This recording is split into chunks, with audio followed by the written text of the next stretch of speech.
Hello everyone, நான் காதம்பரி முருகன். இன்னைக்கு நம்ம என்ன பார்க்க போறோம்னா நம்ம வந்து இந்த டயபெட்டிஸ்ல எப்படி நம்ம வந்து half portion ரைஸ் இந்த போன வீடியோல டயபெட்டிஸ் அப்போ 80% டயட் தான் சொல்லியிருப்பேன். ஸோ இப்போ டயபெட்டிஸ் இருக்கவங்க ரைஸை கட் பண்ணா என்னென்னலாம் சாப்பிடலாம்னா நம்ம நிறைய வெஜிடபிள்ஸ் சாப்பிடணும் அப்படின்னு சொல்லியிருப்பேன். ஸோ இப்போ இந்த டயபெட்டிஸ்க்குன்னு ஒரு ரைஸ் ப்ரிப்பேர் பண்ணணும். டயபெட்டிக்காக இருக்கீங்க, இல்லை வெயிட் கண்ட்ரோல் பண்ணுறீங்க, உங்கள் கார்ப் லெவலை கொஞ்சம் குறைக்கணும், நிறைய பிளான்ட் பேஸ்டு ஃபுட்டு சாப்பிடணும்னா என்ன பண்ணலாம்னா நீங்கள் வந்து காலிஃப்ளவர் ரைஸ் பண்ணலாம். காலிஃப்ளவர் ரைஸ் வந்து இந்த கீட்டோ டயட், பேலியோ டயட்லலாம் யூஸ் பண்ணுறது தான். பட் இது வந்து உங்களுக்கு அந்த மாதிரி டயட்ல போகாமல் நார்மலாக நம்ம வந்து ஒரு ரைஸ் மாதிரியே இதை ட்ரீட் பண்ண முடியும். ஸோ இந்த ரைஸ்க்கு பதில் தான் ஒயிட் ரைஸ், ப்ரௌன் ரைஸ் இதெல்லாத்தையும் விட சப்ஸ்டியூட்டாக ஒரு ரைஸ், அதாவது இது காலிஃப்ளவர் ரைஸ். இதை எப்படி பண்ணுறது? இது வந்து நீங்கள் நார்மலாக சாம்பார், ரசம், அப்புறம் உங்களோட எந்த குழம்பு வேணாலும், புளி குழம்பு, இந்த மாதிரி எந்த குழம்புக்கு வேணாலும் போட்டு சாப்பிடலாம். இது வந்து டேஸ்ட் வந்து பார்த்தீங்கன்னா உங்களுக்கு ரைஸ் மாதிரியே தான் இருக்கும். ஸோ எங்கள் வீட்டில் இருக்கிற என்னோட பேரண்ட்ஸுக்கு பிளட் சுகரை கண்ட்ரோல் பண்ணுறதுக்கு இது ரொம்ப ஹெல்ப்ஃபுல்லாக இருந்தது. ஸோ காலேஜ்லேருந்து அப்படியே ஸ்விட்ச் பண்ணி காலிஃப்ளவர் ரைஸ் கொடுக்க ஆரம்பிச்சதும் அவங்களோட பிளட் சுகர் லெவல்லாம் கண்ட்ரோல் ஆச்சு. ஏன்னா உங்களுக்கு வந்து ஸ்பைக்கே இருக்காது, பிளட் சுகர் ஸ்பைக்கே அந்த ஒயிட் ரைஸ் சாப்பிடாம இருக்கிறதுனால. ஸோ இந்த காலிஃப்ளவர் ரைஸை எப்படி பண்ணலாம் அப்படின்னு தான் நம்ம பார்க்க போகிறோம். வாங்க வீடியோக்குள்ளே போகலாம். ஸோ காலிஃப்ளவர் ரைஸ் பண்ணுறதுக்கு முதல்ல நம்மளுக்கு நல்ல காலிஃப்ளவர், ஒரு பெரிய காலிஃப்ளவர் எடுத்திருக்கேன். டிபெண்டிங் ஆன் எத்தனை பேர் சாப்பிட போகிறீங்களோ அதுக்கேற்ற மாதிரி நீங்கள் எடுத்துக்கோங்க. 1 கப்பு 2 கப்பு காலிஃப்ளவர் இருந்தால் போதும். ஸோ இது வந்து மோஸ்ட்டாக 3 பேர் சாப்பிட்றதுக்காக நான் வந்து 2 காலிஃப்ளவரை ஃப்ளோரட்ஸ் எல்லாம் பிச்சு சுடு தண்ணி ஊற்றணும். காலிஃப்ளவரில் கொஞ்சம் நம்மளுக்கு புழுலாம் இருக்கும் இல்லையா, சுடு தண்ணி ஊற்றி அந்த காலிஃப்ளவரை ஊற வைக்கணும் ஃபஸ்ட்டு. அதுதான் ஃபஸ்ட்டு ஸ்டெப்பு. ஸோ ஆல்ரெடி கொஞ்சம் சுடு தண்ணி ஊற்றிட்டேன். இப்போ மீதி சுடு தண்ணி ஊற்றுறது தான் நீங்கள் பார்க்குறீங்க. இப்போ அது நல்லா ஆறிடுச்சு. ஸோ நான் தொட்டு பார்க்குறேன், அந்த காலிஃப்ளவர் அந்த சுடு தண்ணியில் போட்டு வச்சோம் இல்லையா, அது நல்லா ஆறினவுடனே அதை கம்ப்ளீட்டாக ட்ரெயின் பண்ணிவிட்டு நான் வந்து ஒரு ஃபுட் ப்ராசஸர் வச்சுருக்கேன். அந்த ஃபுட் ப்ராசஸரில் கிரேட்டிங் பிளேட் இருக்கும். அந்த கிரேட்டிங் பிளேடில் போட்டு தான் நான் வந்து இந்த கிரேட் பண்ணுறேன். நான் எதுக்கு ஃபுட் ப்ராசஸர் யூஸ் பண்ணுறேன்னா, நான் 3 பேருக்கு உண்டான காலிஃப்ளவரை கிரேட் பண்ணுறேன். நீங்கள் ஒருத்தர் தான் சாப்பிட போகிறீங்க, இல்லை 2 பேர் தான் சாப்பிட போகிறீங்க, உங்களுக்கு குவான்டிட்டி கம்மியாக இருக்குன்னா, அண்டு உங்ககிட்ட இந்த ஃபுட் ப்ராசஸர் இல்லைன்னா நீங்கள் வந்து கையிலேயே கூட இதை கிரேட் பண்ணி வச்சுக்கலாம்.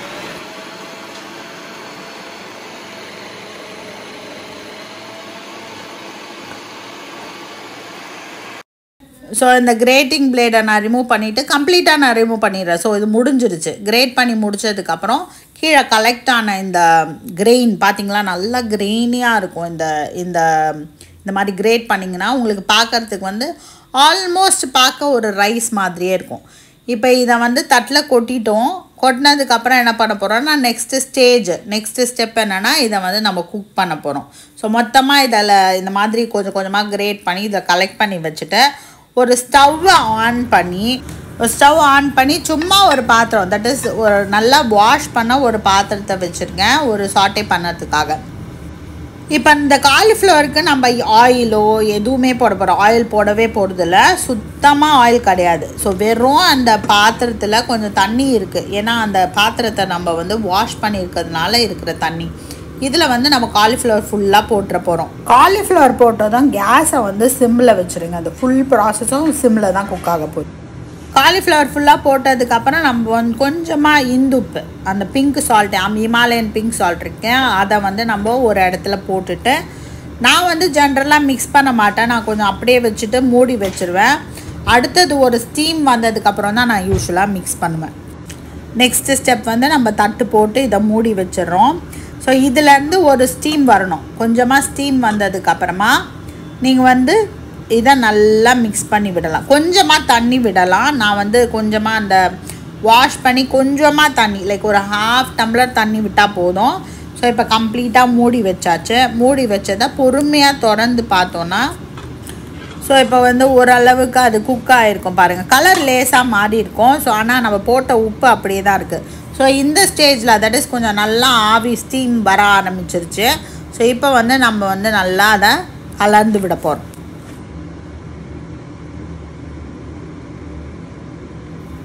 இந்த உப்பெல்லாம் நல்லா மிக்ஸ் ஆகிற மாதிரி கலந்து விடலாம். கீழே கொஞ்சம் வெந்திருக்கும். ஸோ நம்ம ஒரு ரொட்டேட் பண்ணி விட்டோம்னா இன்னும் நல்லா வேகும். ஸோ நம்ம இப்போ குக்கிங் எப்போ முடியுது அப்படின்னு பார்த்தீங்கன்னா கம்ப்ளீட்டாக அந்த தண்ணி எல்லாம் வத்துற வரைக்கும் நம்ம இதை வந்து குக் பண்ண போகிறோம். அப்போ தான் வந்து கம்ப்ளீட்டாக குக் ஆகியிருக்கும். இன்னொரு தடவை மூடி போட்டு இப்போ நான் திருப்பியும் திறந்துருக்கேன். இப்போ பார்த்தீங்கன்னா கீழே வந்து தண்ணியெல்லாம் நல்லா வற்றி இருக்கு. ஸோ அவ்வளோதான், இது முடிஞ்சிச்சு. இதை நீங்கள் வந்து இப்போ நார்மலாக நம்ம சாப்பாடு மாதிரியே சர்வ் பண்ணலாம். ஸோ இன்றைக்கி பிளேட்டிங் பார்த்தீங்கன்னா காலிஃப்ளவர் ரைஸ், அதில் முருங்கைக்காய் குழம்பு, முருங்கைக்காய், உருளைக்கிழங்கு, அதில் வந்து ஷ்ரிம்ப் இருக்குது அந்த குழம்புல. ஸோ ப்ரோட்டீன் இன்க்ளூட் ஆகிடுச்சு. ரசம், தயிர் அண்டு வெண்டைக்காய் பொரியல். ஸோ நீங்கள் இப்போ இந்த பிளேட்டை பார்த்துருப்பீங்க. ஸோ ரைஸுக்கு பதிலாக நம்ம ஃபுல்லாகவே காலிஃப்ளவர் தான் யூஸ் பண்ணுறோம்.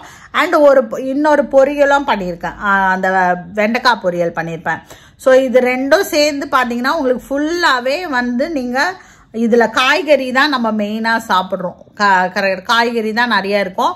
புரோட்டீன் சோர்ஸ் உங்களுக்கு இன்னும் வேணும். நீங்கள் வந்து நான் வெஜிடேரியனாக இருந்தீங்கன்னா நீங்கள் வந்து என்ன பண்ணலான்னா, நீங்கள் வந்து ஏதாவது நீங்கள் குழம்பு வைக்கும் போதே அந்த நான்வெஜ் குழம்பு அதோட சேர்த்துக்கலாம்.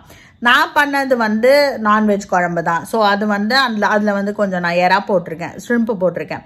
ஸோ அதனால அது பேலன்ஸ் அவுட் ஆகிடும். இல்லைன்னா நீங்கள் எக்கு நீங்கள் சேர்த்துப்பீங்கன்னா எக் வச்சுக்கலாம். இப்போ நீங்கள் வெஜிடேரியனாக இருந்தீங்கன்னா நீங்கள் வெஜிடேரியன் ப்ரோட்டீன் சோர்சஸ் என்னென்ன கிடைக்குமோ, ஃபார் எக்ஸாம்பிள் நீங்கள் வந்து ஒரு சுண்டல் வச்சுக்கலாம் அதோட, இல்லைனா வந்து ஒரு நல்ல பன்னீர் வந்து இட்ஸ் அ ஃபேட் சோர்ஸ், நிறைய ப்ரோட்டீன் கிடையாது.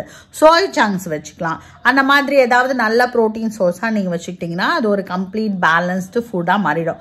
ஸோ உங்களுக்கு அதாவது டயபெட்டிஸ், ப்ரீ டயபெட்டிக்காக இருக்கீங்க, இல்லை டயபெட்டிஸ் வருது, இல்லை உங்கள் ஃபேமிலியில் யாராவது இருக்குன்னா இதை மாதிரி ஒரு மீல் பிளானை நீங்கள் ட்ரை பண்ணி பார்த்து எப்படி இருக்குன்னு கமெண்ட் செக்ஷனில் சொல்லுங்கள். ஸோ உங்கள் ஃப்ரெண்ட்ஸ் யாராவது டயபெட்டிக்காக இருந்தாங்கன்னா அவங்களுக்கு இந்த வீடியோவை ஷேர் பண்ணுங்கள். Be happy, make others happy. வாழ்க வளமுடன்.